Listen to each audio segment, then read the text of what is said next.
Hello बच्चों, आपका स्वागत है आपके अपने YouTube चैनल अजय तो मास्टर क्लासेज में। आज हम पढ़ेंगे लाइफ प्रोसेस का एक इम्पोर्टेंट टॉपिक, रेस्पिरेशन से रिलेटेड कुछ इम्पोर्टेंट टॉपिक हैं, उनको आज डिस्कस करेंगे और उस टॉपिक से रिलेटेड जो हमारे इम्पोर्टेंट मल्टीपल चॉइस क्वेश्चन है उनको डिस्कस करेंगे। तो आप वीडियो को एंड तक देखना। उम्मीद है ये वीडियो आज की आपकी बोर्ड में बहुत ज़्यादा हेल्पफुल होगी, तो एक बार वीडियो को देखना। चलिए बिना देरी के वीडियो को शुरू करते हैं। बच्चों आज देखिए एक मोस्ट इंपोर्टेंट टॉपिक है हमारा, जो ग्लूकोज ब्रेक होता है उसके ऊपर है। ठीक है, यहाँ पर जो आपका ग्लूकोज ब्रेक हुआ है अलग अलग स्टेप में हो रहा है वो हम ये समझेंगे। ठीक है, 10th में रेस्पिरेशन वाले पार्ट में ये मोस्ट इंपोर्टेंट टॉपिक है। इससे आपका एमसीक्यू या वेरी शॉर्ट या शॉर्ट में आपका एक क्वेश्चन आता ही आता है। ठीक है, तो ध्यान से आप इसे समझ लेना। देखिए पहले स्टेप में होता क्या है कि जो ग्लूकोज है आपका, ग्लूकोज कन्वर्ट होता है पायरुवेट में। ग्लूकोज किस में कन्वर्ट हो जाता है? पायरुवेट में कन्वर्ट हो जाता है। अब देखिए यहाँ पर दो कंडीशन हो सकती है। एक तो पायरुवेट में मतलब अगर पायरुवेट है इसमें ऑक्सीजन एब्सेंट हो, मतलब अगर मान लीजिए ऑक्सीजन एब्सेंट है तो इस कंडीशन में जो आपका ग्लूकोज कन्वर्ट होगा वो होगा इथेनॉल, कार्बन डाइऑक्साइड और एनर्जी के रूप में। ठीक है, या फिर मान लीजिए ऑक्सीजन की कमी है, मतलब मान लीजिए ऑक्सीजन की कमी है और वहां पर जो ग्लूकोज कन्वर्ट होगा वो होता है आपका लैक्टिक एसिड और एनर्जी में, जो कि हमारे मसल्स में होता है। जैसे हमारे मसल्स में अगर ऑक्सीजन की कमी आ जाती है तो क्या होता है, लैक्टिक एसिड बन जाता है और लैक्टिक एसिड बनने पर क्या होता है, हमारी बॉडी में क्रैम्प्स आ जाते हैं, मतलब पेन होने लगता है हमारे मसल्स में। ठीक है, अब इसमें देखिए पूरा ये प्रोसेस जान लेते हैं। देखिए सबसे पहले यहाँ पर ग्लूकोज है और ग्लूकोज के अंदर कितने मॉलिक्यूल्स होते हैं? कार्बन के 6 मॉलिक्यूल्स होते हैं। अगर हम ग्लूकोज के फॉर्मूले की बात करें तो C6H12O6 होता है। ठीक है, तो सबसे पहले जो ग्लूकोज ब्रेक होगा पायरुवेट में वो प्रोसेस होगी आपकी साइटोप्लाज्म में। किसमें होगी? साइटोप्लाज्म में। जब ग्लूकोज ब्रेक होगा साइटोप्लाज्म में तो यहाँ पर पायरुवेट आपका 3 कार्बन मॉलिक्यूल्स में कन्वर्ट हो जाएगा। अब यहाँ पे एक बात ध्यान रखना, जितने ज्यादा कार्बन के मॉलिक्यूल्स होंगे उतनी ही कम एनर्जी होगी। जितने ज्यादा कार्बन के मॉलिक्यूल्स वहां पर एनर्जी उतनी ही कम जनरेट होगी और जितने कम कार्बन के मॉलिक्यूल्स होंगे एनर्जी वहां पर उतनी ही ज्यादा जनरेट होगी। ठीक है, अब इसमें देखिए, अब इसको हम देखते हैं जो मॉलिक्यूल्स है यहाँ पे जो पायरुवेट है, अब वो हम 3 स्टेप में देखते हैं। पहला स्टेप हम लेते हैं ईस्ट में। किस में लेते हैं? ईस्ट में। और ईस्ट में क्या है कि ऑक्सीजन एब्सेंट है, मतलब ऑक्सीजन इसमें है ही नहीं। तो इस कंडीशन में जो ग्लूकोज आपका ब्रेक हुआ पायरुवेट में, फिर ये कन्वर्ट हो जाता है किसमें? इथेनॉल, कार्बन डाइऑक्साइड में। किसमें? इथेनॉल और कार्बन डाइऑक्साइड में। और यहाँ पर एनर्जी भी आपको मिलेगी थोड़ी सी, लेकिन एनर्जी कितनी मिलेगी? कम मिलेगी आपको। एनर्जी यहाँ पर कितनी मिलेगी? कम मिलेगी। और कार्बन के कितने मॉलिक्यूल्स होंगे इसमें? 2। मतलब इसमें जब ये वाली ईस्ट में जब ये प्रोसेस होती है, ग्लूकोज का जब ब्रेकडाउन होता है तो इसमें केवल 2 कार्बन मॉलिक्यूल्स होते हैं। इसके बाद अगर हम देखें कि अगर मान लीजिए ऑक्सीजन की कमी हो, अगर मान लीजिए किन्हीं सेल्स में ऑक्सीजन की कमी हो, वहां पर जब ग्लूकोज का ब्रेकडाउन होगा तो वहां पर ज्यादातर ये हमारे लैक ऑफ ऑक्सीजन यानी मसल सेल्स के अंदर बात कर रहे हैं, जहां पर आपका लैक्टिक एसिड बन जाता है। क्या बन जाता है?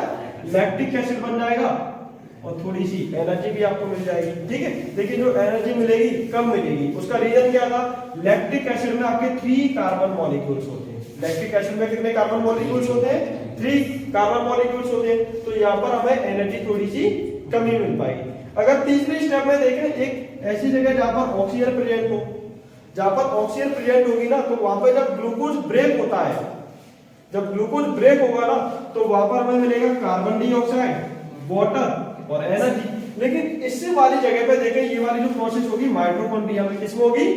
माइटोकॉन्ड्रिया में। और माइटोकॉन्ड्रिया क्या कहा जाता है? Power house of the cell कहा जाता है। क्यों? क्योंकि सबसे ज्यादा एनर्जी यही प्रोड्यूस करता है। कौन? माइटोकॉन्ड्रिया। अब इसमें होता क्या है कि कार्बन का देखिए एक ही मॉलिक्यूल है।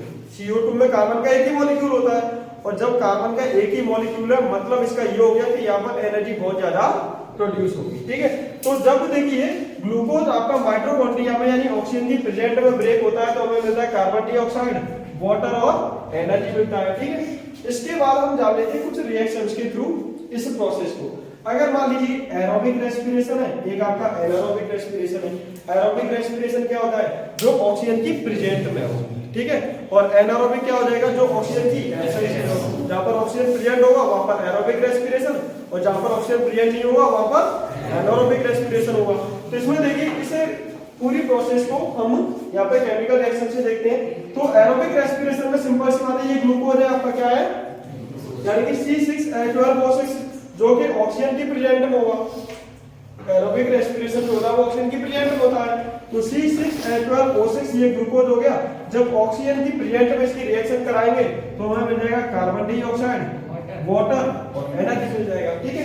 बाकी का यहाँ पे आप देख रहे हैं ये 6 C के साथ लगा है, H2 के साथ 6 लगा है, तो ये केवल बैलेंस करने के लिए, यानी कि हमने इसे केमिकली बैलेंस कर दिया है। तो पूरी इक्वेशन को क्या किया गया है, केमिकली बैलेंस किया गया है, लेकिन इसमें कार्बन का केवल वैसे एक ही मॉलिक्यूल होता है, ठीक है। सेकंड देखते हैं एनारोबिक रेस्पिरेशन। तो एनारोबिक रेस्पिरेशन में क्या होता है, जो ग्लूकोज है, अब जब ग्लूकोज ब्रेक होगा, लेकिन यहाँ पर ऑक्सीजन प्रेजेंट ही नहीं है, मतलब ऑक्सीजन एब्सेंस है यहाँ पे, तो यहाँ पर हम देखेंगे ये कन्वर्ट हो जाएगा इथेनॉल में। इथेनॉल C2H5OH फॉर्मूला होता है, ठीक है, प्लस कार्बन डाइऑक्साइड मिलेगा और आपको एनर्जी मिलेगा, ठीक है। यानी कि यहाँ पर जो ग्लूकोज आपका ब्रेक हुआ ऑक्सीजन के एब्सेंस में, तो हमें मिला इथेनॉल, कार्बन डाइऑक्साइड और एनर्जी, ये हमें बाय प्रोडक्ट में मिल गई। कब, जब ऑक्सीजन एब्सेंट था, ठीक है। तीसरा अगर हम देखें कि अगर मान लीजिए ग्लूकोज अगर ब्रेक होगा, कब, जब ऑक्सीजन की कमी हो, लैक ऑफ ऑक्सीजन में, तब हमें बाय प्रोडक्ट क्या मिलेगा, तो हमें मिलता है लैक्टिक एसिड। क्या मिलता है, यानी C3H6O3, ये लैक्टिक एसिड का फॉर्मूला होता है, और प्लस हमें क्या मिलेगी, एनर्जी मिलेगी, ठीक है। यानी कि जब ग्लूकोज लैक ऑफ ऑक्सीजन में ब्रेक होता है तो यहाँ पर हमें लैक्टिक एसिड प्लस एनर्जी मिलती है, ठीक है। तो ये आपको टॉपिक समझ में आ गया होगा, ठीक है। अब इससे रिलेटेड कुछ एमसीक्यू है, उन्हें देख लेते हैं, ठीक है, इस टॉपिक के बाद। अच्छा देखिए बच्चों, अभी हमने क्या है कि एरोबिक और एनारोबिक, जिसमें ग्लूकोज का ब्रेकडाउन हुआ था, उसी से रिलेटेड कुछ important multiple choice question answer देखेंगे। तो इसमें देख लेते हैं।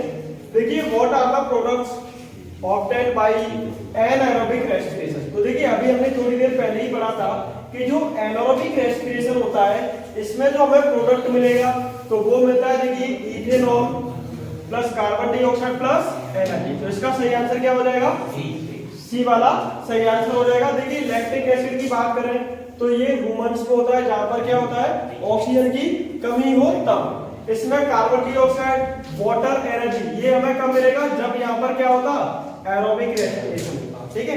एरोबिक रेस्पिरेशन में हमें जो बाय प्रोडक्ट मिलता है वो carbon dioxide plus water plus energy मिलता है, लेकिन एनारोबिक रेस्पिरेशन में जो हमें प्रोडक्ट मिलेगा वो इथेनॉल, कार्बन डाइऑक्साइड और एनर्जी मिलता है, ठीक है। अब सेकंड क्वेश्चन को देख लेते हैं। The breakdown of pyruvate to give carbon dioxide, water and energy takes place in. अब देखिए यहाँ पर जो ग्लूकोज ब्रेक होता है पायरुवेट में, समझिए जब ग्लूकोज पायरुवेट में ब्रेक होता है तो उस प्रोसेस को ग्लाइकोलाइसिस कहा जाता है। क्या कहा जाता है, यानी कि ग्लूकोज का पायरुवेट में कन्वर्ट होना प्रोसेस क्या कहलाता है, ग्लाइकोलाइसिस कहलाता है। अब इसमें एक बात समझिए, जब यहाँ पर पायरुवेट में ये कन्वर्ट होके आपको कार्बन डाइऑक्साइड, वाटर और एनर्जी दे रहा है, तो ये प्रोसेस आपकी माइटोकॉन्ड्रिया में होगी। किसमें होगी, माइटोकॉन्ड्रिया में होगी। किसमें होगी, माइटोकॉन्ड्रिया में, ठीक है। साइटोप्लाज्म में क्या होता है कि ग्लूकोज केवल पायरुवेट में कन्वर्ट हुआ है, पहली प्रोसेस वहां पर क्या हुई, ग्लूकोज कन्वर्ट हो गया किसमें, पायरुवेट में, तो वो प्रोसेस आपकी ग्लाइकोलाइसिस कहा गया, तो वो आपकी साइटोप्लाज्म में होती है। लेकिन हमें पूछा है कि ये जो हमें कार्बन डाइऑक्साइड, वाटर और एनर्जी मिलती है, ये किस जगह पर होती है, तो ये होती है माइटोकॉन्ड्रिया में, और माइटोकॉन्ड्रिया को कहा जाता है power house of the cell.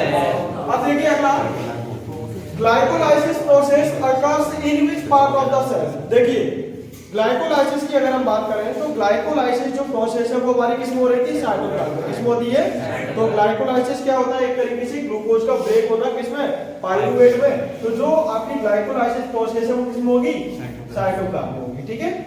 अगला क्वेश्चन है, the respiratory pigment in human beings, यानी कि ह्यूमन बीइंग्स में रेस्पिरेटरी पिगमेंट क्या होता है, तो ये हमने कल वाली क्लास में देखा था, वो होता है हीमोग्लोबिन। अगर मान लीजिए हमारी बॉडी में हीमोग्लोबिन की कमी आ जाती है तो हमें एनीमिया नाम की डिजीज हो जाती है, ठीक है। अब देखिए ये आपको समझ में आ गया होगा कि रेस्पिरेटरी पिगमेंट ह्यूमन में क्या होता है, हीमोग्लोबिन होता है, जो कि हमारे रेड ब्लड सेल्स में मिला हुआ होता है, ठीक है।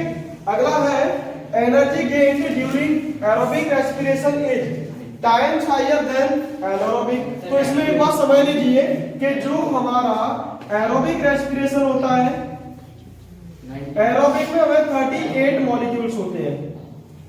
कितने होंगे? टोटल 38 एटीपी के मॉलिक्यूल्स होंगे, लेकिन एनारोबिक में कितना होता है? केवल 2 होता है। कितना होता है? 2 एटीपी मॉलिक्यूल्स होंगे। इसमें कितना होता है? 38 होता है। तो इसमें एक बात समझिए कि हमारे पास यहाँ पे पूछा गया energy gained during aerobic respiration is times higher than anaerobic. तो एक बात बताइए, इसमें 2 होता है तो 2 में हमें मल्टीप्लाई कितने का करना पड़ेगा? 19 का। जब 19 का मल्टीप्लाई कर देंगे 2 पर तो कितना आ जाएगा हमारा? 2 में करने पर 38 आ जाएगा। तो इसका सही आंसर क्या हो जाएगा? 19 हो जाएगा। अगला देखिए, on oxidation of one molecule of glucose how many ATP molecule are produced. तो इसमें देखिए ऑक्सीडेशन हो रहा है इसका ग्लूकोज के एक मॉलिक्यूल का। तो ग्लूकोज का जब एक मॉलिक्यूल का ऑक्सीडेशन होने पर हमें कितनी एनर्जी मिलती है? टोटल रेस्पिरेशन में 38। कितनी मिलती है? 38। अगला क्वेश्चन देखिए, is the site where the process of cell respiration is carried out. देखिए कौन सी जगह पर रेस्पिरेशन की प्रोसेस कैरी होती है? तो ये होती है हमारी किसमें? माइटोकॉन्ड्रिया। इसमें होती है माइटोकॉन्ड्रिया में। अगला क्वेश्चन है देखिए, the product formed in the anaerobic respiration in humans are. तो देखिए यहाँ पर अगर हम एनारोबिक रेस्पिरेशन की बात करें तो एनारोबिक रेस्पिरेशन में ह्यूमंस में क्या होता है कि जो हमारे मसल सेल्स होते हैं, मसल सेल्स में क्या है? ऑक्सीजन की कमी आ जाती है, और जब ऑक्सीजन की कमी आ जाती है तो वहां पर हमारा एनारोबिक रेस्पिरेशन होगा और उसमें हमें बाई प्रोडक्ट मिलता है लैक्टिक एसिड प्लस एनर्जी, जो कि अभी हमने कुछ देर पहले समझा था। तो इसका सही आंसर क्या हो जाएगा? लैक्टिक एसिड प्लस एनर्जी हो जाएगा। ठीक है, अब कुछ और क्वेश्चन हम आगे देखेंगे।